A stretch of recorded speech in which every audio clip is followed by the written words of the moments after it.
COVID-19 continues to take its toll on people and the economy. Lockdowns come and go, borders close and reopen, and the new Omicron variant's creating more uncertainty. So, how can we deal with the economic implications of an open-ended pandemic? This is Inside Story.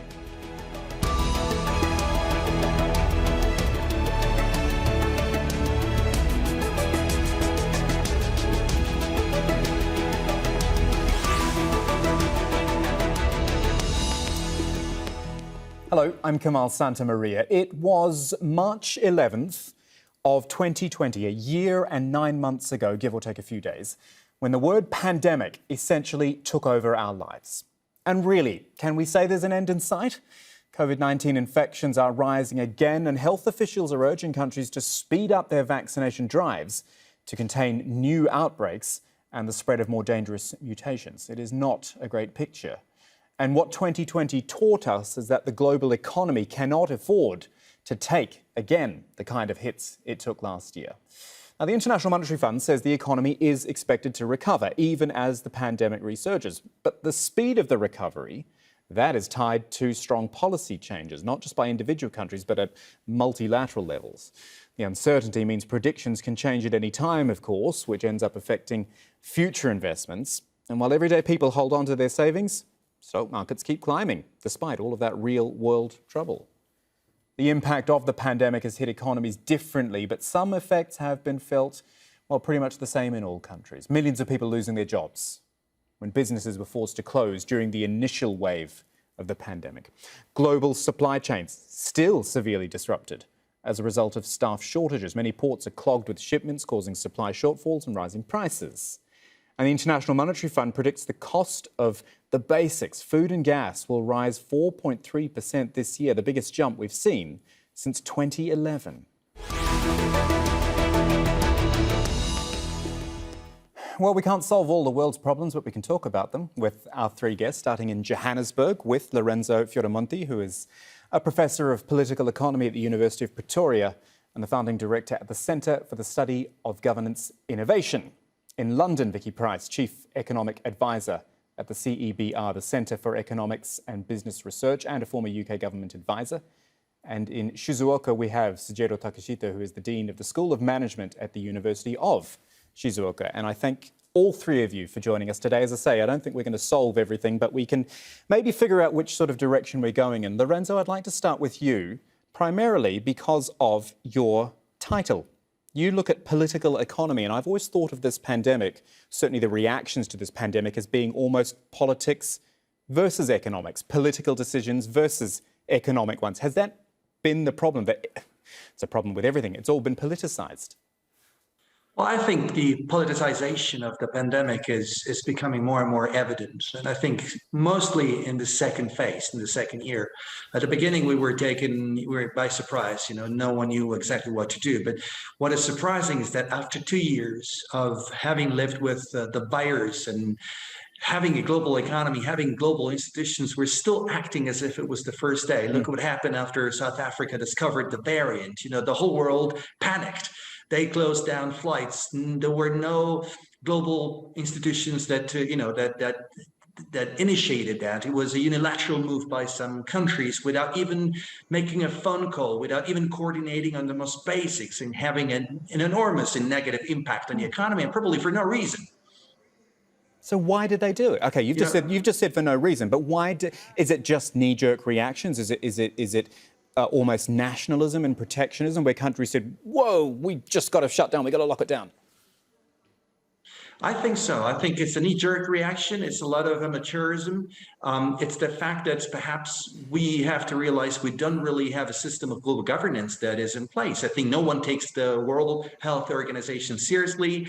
Governments do what they feel is right. They don't even listen to science anymore. Scientists have said from the very beginning, hold on, this variant may actually not be so severe. It may actually be a good news because maybe we have a new dominant virus, which it brings about a much milder disease, right? So that's what you want. You want to turn a pandemic into an epidemic. Into an endemic. That's what we said from the very beginning. And yet governments acted motivated by panic. I don't think there is a conspiracy behind that, but that is even more scary, that we are globally run as if we didn't really have a global institutional system.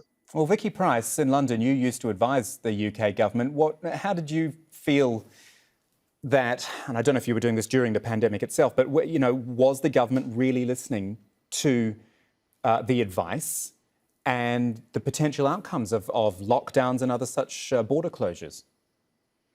Well, the interesting thing in the UK, certainly, is that the scientists were calling for tighter measures a little bit before the sort of Omicron variant's impact was properly calculated. So there had been this concern that things were getting slightly worse, that cases would be picking up in the winter. And there had already been, of course, some increased travel restrictions that were coming along in addition to what we've seen more recently, which is go back to working from home as much as you possibly can, and the discussions that we're having about COVID passports and so on. So I would suggest that in this case, the politicians here would say we have been listening to the science, even though, as has just been said, maybe the Omicron variant isn't as dangerous as people had thought in terms of its impact, even though it's obviously spreading a lot. But what had been happening because of the concerns that were already surfacing in various areas, so we had seen in Europe, certainly the Netherlands and other countries tightening up quite significantly. We saw that in Austria with a new lockdown.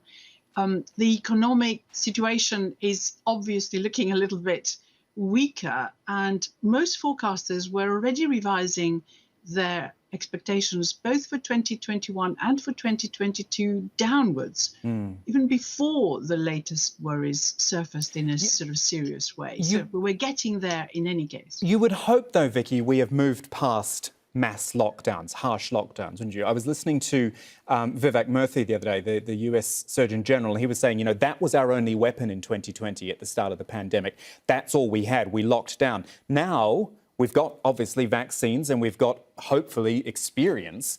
We should move past those, right? Especially having seen the economic impact.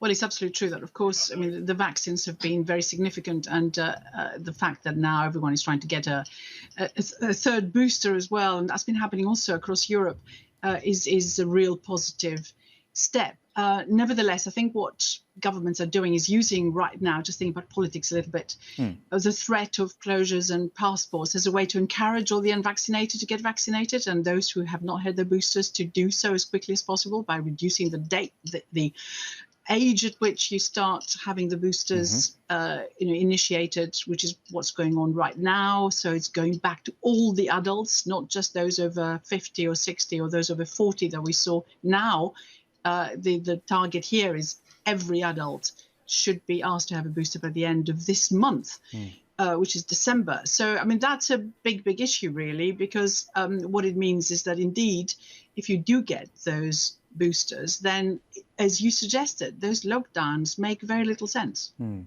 Let's bring Sajiro Takashita into our conversation. A view from Asia there. I actually haven't heard an awful lot about the situation in Japan recently. It was all in the headlines, obviously, leading up to and during the postponed Olympic Games. How are things there now? Well, it has simmered down quite considerably. If you look at the amount of number of people who are contracted with COVID-19, it's well under 50 per day.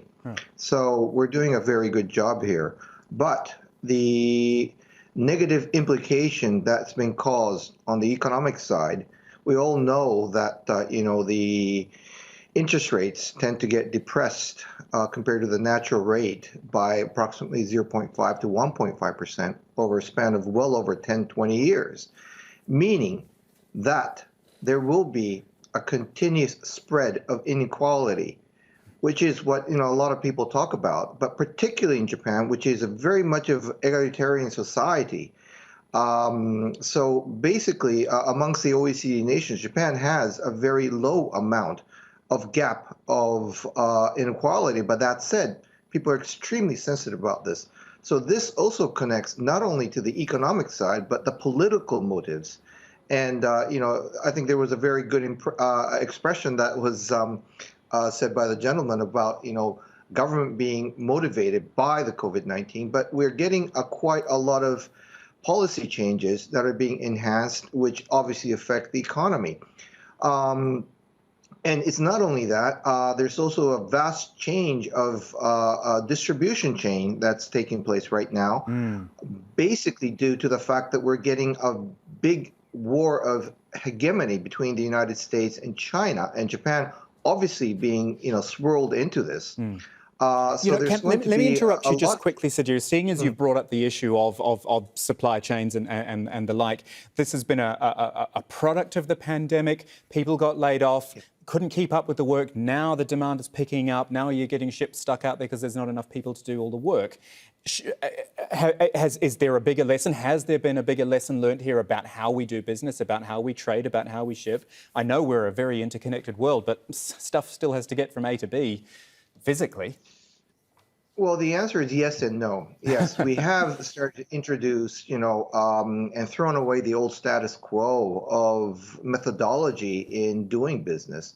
But at the same time, again, this COVID-19 has basically given a lot of wake-up call, in particular to the, I would say, nations that have been already alarmed by the aggression by the Chinese.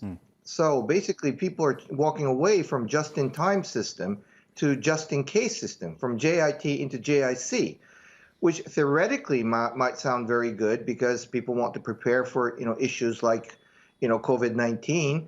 But from the economic theoretical point of view, that's suicide. You want to increase your inventory when your demand is unclear. But again, the geopolitical factor is winning out the economic factors because obviously we all understand the threat that has been displayed by the Chinese government. So obviously we're seeing this COVID-19 issue having a very big indirect impact on the geopolitical side, which directly impacts our supply chain, which directly impacts our economic situation. Oh, and then let's throw something else. I'll just direct this to all three of you and then come to you one by one. Inflation. I mean, Joe Biden has admitted and said this is a problem. He thinks it will start to come down quickly, but it's a scary prospect, isn't it? Lorenzo, I'll start with you. When your basics start to move out of reach, your food and your petrol and the like. Absolutely. And there was, for some time, there was this idea that inflation was temporary. And, like even the European Central Bank, for instance, assumed that it was a temporary change in what believed to be a low inflation scenario. Now we understand that this is not going to be the case. Inflation is back. It's back for many different reasons. One of them is mostly, like commodity prices, energy prices, and so on and so forth. But I think, again, what we're seeing is a perfect storm, potentially a perfect storm, of inflation rising and economic depression at the same time. That's why at this point in time, after 2 years of an unprecedented pandemic in our generation, you would have expected governments to have learned a lesson. What the previous speaker was saying is extremely important. You can't do business when you don't know what's going to happen tomorrow. After what happened with Omicron, and I keep saying this, not only because I'm based in South Africa, because I've seen how little thinking went into it. Now, business people all over the world are going to probably think, what's going to happen if there's a new variant? Are we going to see this again? Are we going to see this erratic behavior again? Well, they would expect, of course, the global governance system to work. There will be variants, there will be mutations. So maybe in 2 years' time, there's going to be another virus. What are we going to do? Are we going to shut down the planet every time? What you would expect is to see governance institutions step in and say, hold on, guys, we do have protocols, we do have technologies, we now have systems. We're a mature society. We're not led by like sentiments. We're not led by gut feelings. And this is precisely what is not happening. So my hope is that we have learned the lesson now, and that the flight ban, the travel ban is relieved, immediately lifted. And also that we learn that in a complex world, you need to have a functioning global governance system to operate. And you cannot just simply go back to inward-looking nationalism, because when that happens, then we expect it to happen again. And economics is all about perceptions. If perceptions are negative, that's what you're going to get. Okay, Vicky, I like what Lorenzo's saying. The idea that we have to look at this obviously as a much bigger picture and a global picture. The problem, though, I see with quote-unquote global governance is that, and this is really simplistic, but everyone's different. All these 200 or so countries in the world are very different. They have very different needs. And there is this protectionism. I mentioned it before, this nationalism which says, no, we've got to look after our own first. Now, that's understandable. How do you get global governance in past that sort of thinking? Well, the interesting thing is, though, that if you look at what each of the big countries have done, the ones in the West, they put huge amounts of money into the economy. And in an interesting way, for me, it facilitated trade to operate in almost near normal. So what the WTO, the World Trade Organization, thought was going to happen in 2020 was that we might see a drop, as they thought at the time, of between 13 and 32%, if I remember correctly, in world trade. In fact, that fall was much less. It was about 5%. And what we're seeing in 2021 is a huge increase in trade that has taken place, which has kept quite a lot of nations going. So first of all, there was this huge input of fiscal stimulus that we saw happening. Second, we had big monetary injection in many countries, which then, of course, helped hugely with demand as it started developing again. And I think that has helped quite a lot of countries which have benefited from high commodity prices in terms of if that was the export that they were involved in mostly, so they did reasonably well. Of course, you've seen oil prices go up and so on, but that has been because this extra stimulus and money that was put into the world economy, if you like, led to demand being really rather strong and supply not being able to respond. So before we become too depressed, the reality is that, of course, we've had inflation high because of those circumstances. When you suddenly increase demand without supply being able to respond, that's where you'd get to. But also, if you look at the forecast for world growth for next year, they're still pretty positive. We're not talking about depression here. We're talking about still very substantial growth, which will have made up actually for the fall of 2020 by the end of 2022. Seeing as you mentioned that, I've got IMF numbers here from their projection in October, where they were talking about global growth this year of almost 6%, almost 5% next year, all up from minus 3% in 2020. So all of that, maybe you can just explain for our viewers, is that A, good, and B, sustainable? That's the important thing, because you've talked about lots of money being pumped into the system, Vicky, which is great, but you can't keep doing that.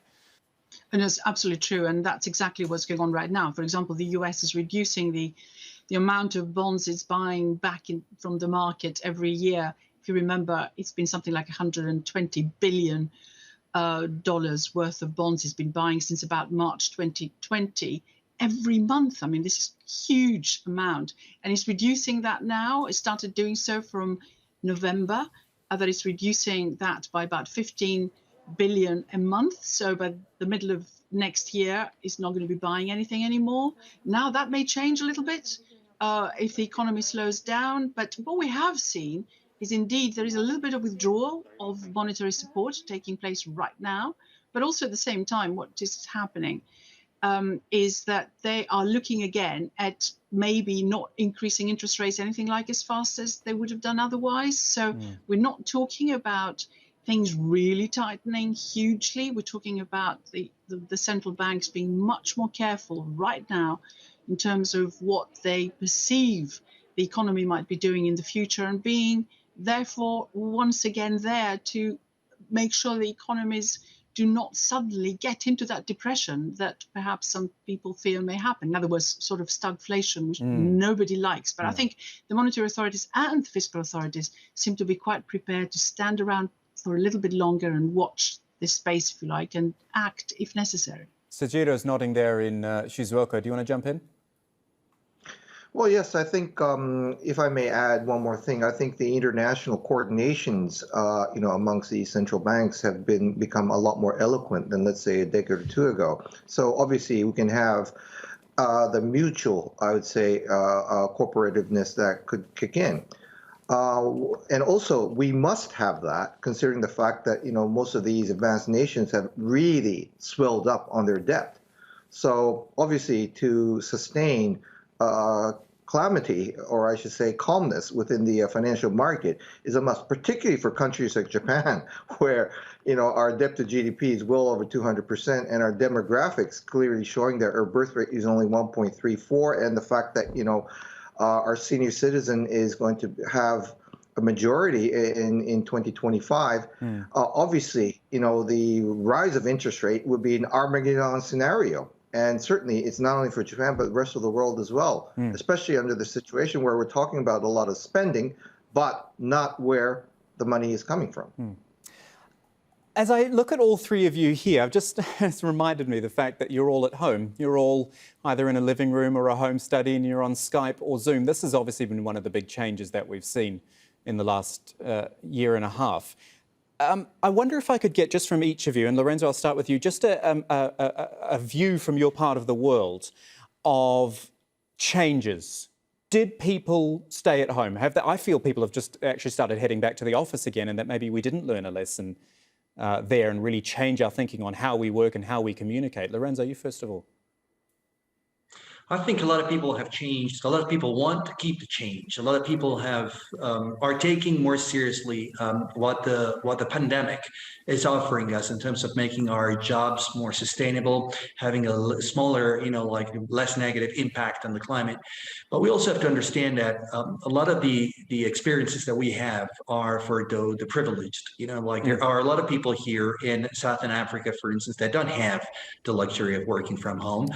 Their livelihoods depend on what happens out there on the street, small businesses, micro enterprises, and so on and so forth. We have forgotten about that. I think also in this conversation, we've forgotten about the fact that the vaccination program is not working globally, that a lot of people in Africa are not vaccinated, and they're not vaccinated not because they don't want to get vaccinated, but because the countries up the north, the rich countries, have bought all the vaccines to vaccinate even people that don't need it, because now they're vaccinating the newborns and the babies, when even the medics in Africa are not vaccinated, doctors are not vaccinated, healthcare officials are not vaccinated, let alone the citizens. So this is what I'm talking about when I say this pandemic has shown a lot of selfishness, and it's self-defeating selfishness, because at the end of the day, we're all suffering from new mutations and new variants coming from those countries where people haven't been vaccinated. And who would have expected something totally different? And eventually the economy would benefit from it, because if we were able to get rid of this, to turn it into an endemic, something that you can manage, we could go back to having a much better, economic trajectory, and at the same time retain the good things we have learned during this past 2 years. Vicky, just quickly, and then Sejiro quickly as well. What's things like in London, Vicky? I know Boris Johnson has told people to start working from home again, but before that, were they just heading back again? They certainly were. The tubes were beginning, the underground was beginning to get quite full, and people were relishing going out again and also meeting with their colleagues. But there was a bit of a hybrid situation that had developed. So most people would go into the office for just a few days a week. Quite a lot of working from home still happened. But just as Lorenzo is saying, it is a big issue, because a number of people don't have that luxury, have not been able to do that. And what you found during the pandemic itself is that the higher you get paid, or you got paid, the more likely it was that the tasks that you were doing, there was a bigger share of those tasks you could do from home. The lower pay scale people either lost their jobs or had to go out and still do face-to-face jobs, including sort of delivery, takeaways, and what have you. So it has created a bit of inequality, without any doubt. Sejiro, 30 seconds with you. How's things there, going back to work or not? Well, we are, but I'd like to basically hope that this will continue, in the sense that new methodology, new ideas, breaking the ice type of issues will continue, because one of the problems that Japan have always had is sticking excessively to status quo. So hybridization work, I think, is certainly something that is welcomed and should be perpetuated from here onwards. Sejiro Takeshita, Vicky Pryce, Lorenzo Fioramonti, thank you so much for your time and your thoughts today. Really appreciate it. And thank you as well for watching. There's always more online, aljazeera.com. You can visit us. You can catch up on any of our previous editions. You can head to facebook.com/AJ Inside Story as well for more discussion. On Twitter, @AJ Inside Story. I'm @KamalAJE if you want to drop me a line. Thanks for joining us. I'm Kamal Santamaria from the whole Inside Story team. It's goodbye for now, and we'll see you again soon.